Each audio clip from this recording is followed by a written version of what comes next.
Kanglai Pautham Ying Tabiri Sumataram Noxeri Pauche the Yumphang Oiba Maruiba Paukra update Toxeri Hanbada Manipur Toliba Loisin Bagi Prime Minister Unabagi Mahuta Charter Flight Tongduna CM Lusingduna Kumba Mela Saruk Yaduna Trebeni Changamda Irup Khre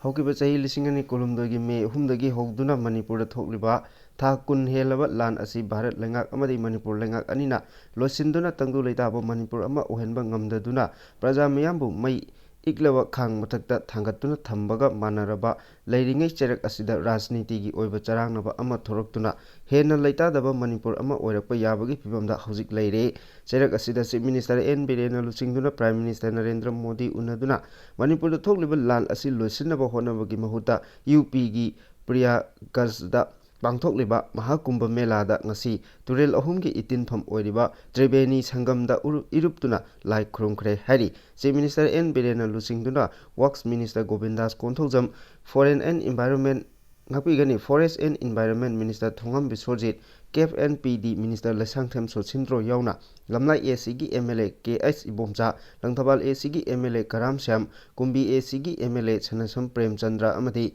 Pachoi ACG MLA Ke Kunjegeshwar Saruk Yaduna Tribeni Sangamda Isingda Iruptuna Manipur Amadi Lebak Asigi Yaipaba Nungaiba Pibinaba Thongnijaki Hari Mahakumbha Mela Asida Saruk Yakiba BJP gi Senior National Party Leader MP Ravi Shankar Prasad Su Unaki Hari Mahagna Kumbha Mela Asibu Saruk Yabani Haiduna Ngarang Chief Minister N Birena Nungthilda Imphal Thadokibaga Loinana BJP gi MLA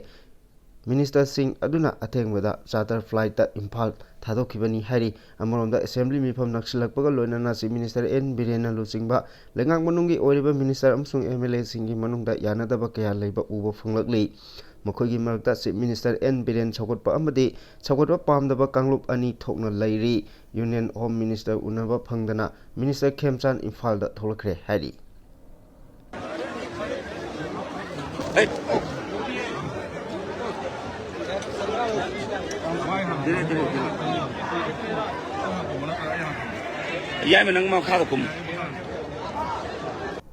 Makatarapa Atopa Pau Amada Matik Chadaba Chief Minister Pham Thadu Khungakpa Ichasing Phaba Amadi Hatpa Yaroi Haiduna Wakan Bifam Sing Chathakre Khungakpa Phaba Amadi Hatpa Yaningde Matik Chadaba CM Pham Thadu Haina Kongpal Iran Phamda Apunba Mera Paibi Kongpal Iran Pham Thongkong Kongpal Naurembam Laikai Apunba Mera Paibi Kongpal Khaidem Laikai Mera Paibi Amadi Kongpal Khatri Laikai Mera Paibi Sing Sinduna Ngasi Wakat Mifam Sing Phamkibani Ngasi Chatakiba Wakat Mifam Aduga Mari Lenana Apunba Mera Paibi Kongpal Iran Pham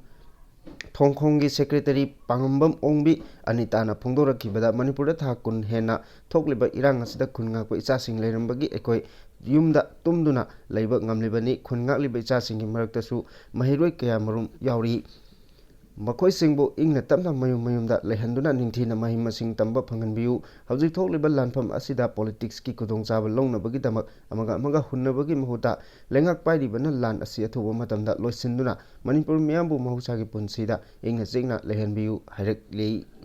Makatarakpada Combing Operation da Kuchukulai Kaya Ama Phagat Pangam Khre Ngasi Ayu Pung 3 minute kontra dagi Nepal minute kontra Power Security Force ke Apun Batim Amana Kaksing District ki Wangu Mamai Singh Amadi Nongmei Hill Range da Operation Chathabada Kuchukulai Kaya Phagat Pangam Khre Hari Operation Adu Kaksing District ki SPT Ice Bikramjit ki Miyang Makhada Sugunu Police ki SDPO na Lusingduna CDO Kaksing Unit Wangu Police ki Osina Lusingba Team Taruk Suba BSF Padalen gi E Koigi Team Nifutaruk Suba AR Ngapigani ARF Koigi Team Amadi Ani Suba Mahar Regiment ke Apunba Team Amana Zatagibani Hari Operation Datu da Pagalaba Kulai Singh Adudi Single Barrel Rifle Ama Ahangwa Magazine ga Konana Body number in the 8641 Thaba XLR Rifle Ama 36 Ice Grenade Ani Tear Gas Grenade Ama Tear Gas Shell Ama Charangna Gram Chatrukrom Lumba IED Ani Makataba Aingi Oiba Thabak Sing Lokonaba Wangu Police Station da Sinagre Hari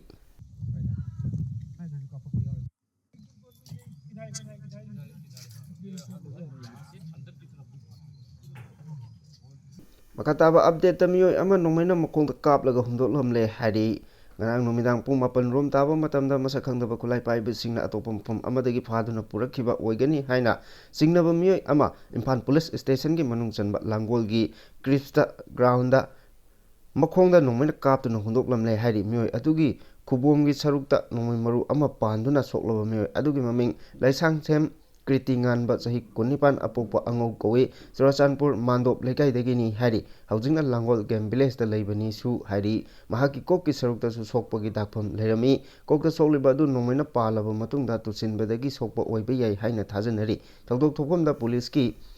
team ꯑꯃꯅ ꯂꯧꯈꯠꯂꯨꯔꯕ ꯇꯨꯡ ꯔꯤꯝꯁ ꯍꯣꯁꯄꯤꯇꯥꯜꯗ ꯄꯨꯈꯠꯇꯨꯅ ꯂꯥꯏꯀꯠꯅꯈ꯭ꯔꯦ ꯃꯍꯥꯛꯄꯨ ꯀꯅꯥꯅ ꯀꯔꯤ ꯃꯔꯝꯒꯤꯗꯃꯛꯇ ꯅꯣꯡꯃꯩꯅ ꯀꯥꯞꯂꯝꯃꯤꯕꯅꯣ ꯍꯥꯏꯕ ꯍꯧꯖꯤꯛ ꯐꯥꯎꯕꯒꯤ ꯑꯣꯏꯅ ꯈꯪꯕ ꯉꯝꯗ꯭ꯔꯤ ꯍꯥꯏꯔꯤ ꯂꯩꯁꯥꯡꯊꯦꯝ ꯀ꯭ꯔꯤꯇꯤ ꯉꯥꯟꯕ ꯖꯦꯅꯤꯝꯁꯀꯤ ꯁꯦꯀ꯭ꯌꯨꯔꯤꯇꯤ ꯒꯥꯔꯗ ꯑꯣꯏꯅ ꯂꯩꯔꯤꯕ ꯃꯤꯑꯣꯏ ꯑꯃꯁꯨꯅꯤ ꯍꯥꯏꯔꯤ ꯅꯥꯀꯜ ꯑꯃꯔꯣꯝꯗ ꯅꯣꯡꯃꯩꯅ ꯀꯥꯞꯇꯨꯅ ꯁꯣꯛꯍꯜꯂꯝꯂꯕ ꯂꯩꯁꯥꯡꯊꯦꯝ ꯀ꯭ꯔꯤꯇꯤ ꯉꯥꯟꯕꯕꯨ ꯑꯔꯥꯝꯕꯩ ꯇꯦꯡꯒꯣꯜ ꯌꯨꯅꯤꯠ 11 ꯆꯨꯔꯆꯥꯟꯄꯨꯔꯒꯤ ꯀꯃꯥꯟꯗꯔ ꯃꯣꯏꯔꯥꯡꯊꯦꯝ ꯕꯣꯕꯣ ꯅꯣꯡꯃꯩꯅ ꯀꯥꯞꯂꯦ ꯍꯥꯏꯅ ꯁꯣꯁꯤꯌꯦꯜ ꯃꯤꯗꯤꯌꯥꯗ ꯁꯟꯗꯣꯔꯛꯂꯤꯕ ꯑꯁꯤ ꯑꯔꯥꯟꯕꯅꯤ ꯍꯥꯏꯅꯁꯨ ꯑꯔꯥꯝꯕꯩ ꯇꯦꯡꯒꯣꯜ ꯌꯨꯅꯤꯠ 11 ꯆꯨꯔꯆꯥꯟꯄꯨꯔꯒꯤ ꯀꯃꯥꯟꯗꯔ ꯃꯣꯏꯔꯥꯡꯊꯦꯝ ꯕꯣꯕꯣꯅ ꯃꯍꯥꯛ ꯀꯔꯤꯁꯨ ꯇꯧꯗꯦ ꯍꯥꯏꯕ ꯋꯥꯐꯝ ꯐꯣꯡꯗꯣꯛꯂꯛꯄꯒ ꯂꯣꯏꯅꯅ ꯑꯔꯥꯝꯕꯩ ꯇꯦꯡꯒꯣꯜꯒꯤ ꯃꯤꯡꯆꯠ ꯊꯤꯅꯕ ꯋꯥꯐꯝ social ꯃꯤꯗꯤꯌꯥꯗ ꯁꯟꯗꯣꯛꯄꯤꯒꯅꯨ ꯍꯥꯏꯔꯛꯂꯤ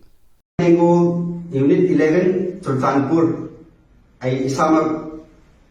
commander Moirangthem Bobo haibedo aini oji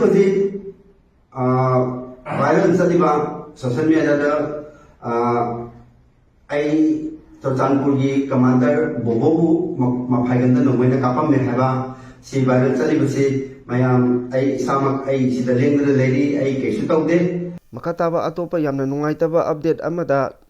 Senapatida yum ama mei chakpada class 10 tamliba mahiroi nupa macha ama laikanaba ngamdana laikhidre Senapati district ki lawa khaide village ta thokiba laibak thiba thodok amada yum ama maina tumna chakre thodok aduda phamungda tumduna leiriba mama kannaba honabada class 10 tamliba mahiroi nupa macha ama laikanaba ngamdana laikhidre hairi Okhul Times ki report amagi matung ina hai khudong thiba thodok asi tha asigi ahumgi nongyai matung pung 3 minute 30 rom tarakpa matamda thokibani hairi thodok aduda laikhidraba mahiroi adugi mamingdi Mahabai kawi mahak Naga Public School da class 10 tamliba mahiroi ni thodok thokpam matam aduda mahakna phamungda tumduna leiribi mama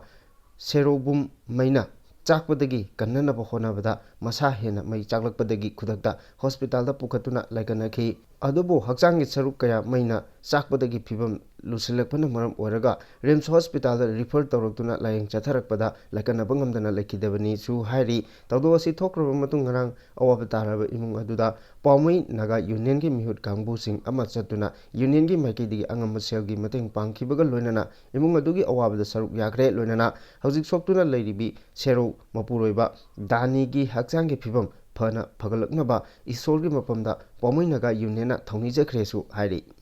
Makatarpa atopa yamna maru oiba pau amada itham Moirangpurel Tammu khonggi khunjasingna mifam phamkhre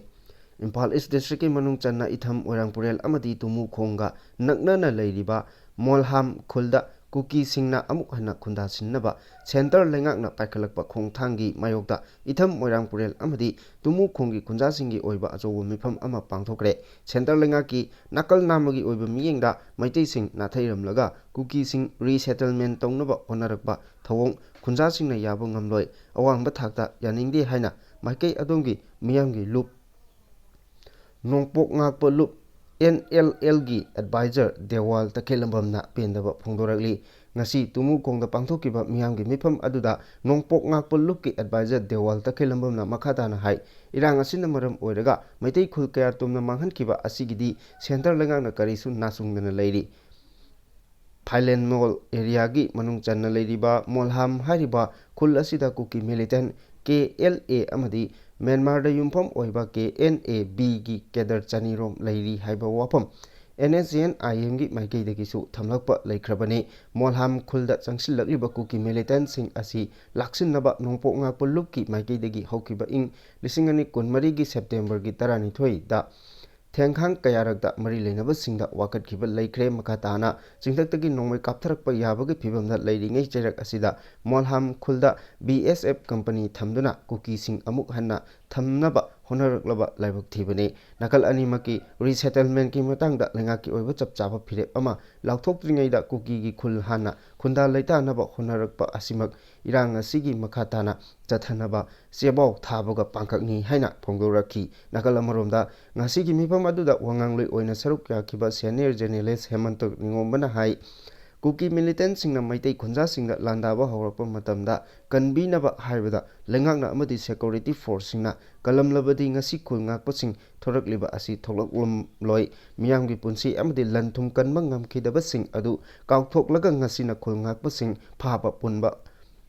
होनरकपा अचुंबा खोंथांग नते लेंगाकी असोइबसिंग मसाना याजदुना तंगदु लेताबा पुरकपा अमदि थेंखांग कयादा खुल ngakpasingga यासिन्नबा चंगी हाइना फोंदोखि मखा तारकपा अरोइबा update ता minister खेमचान इम्फालदा हलक्रे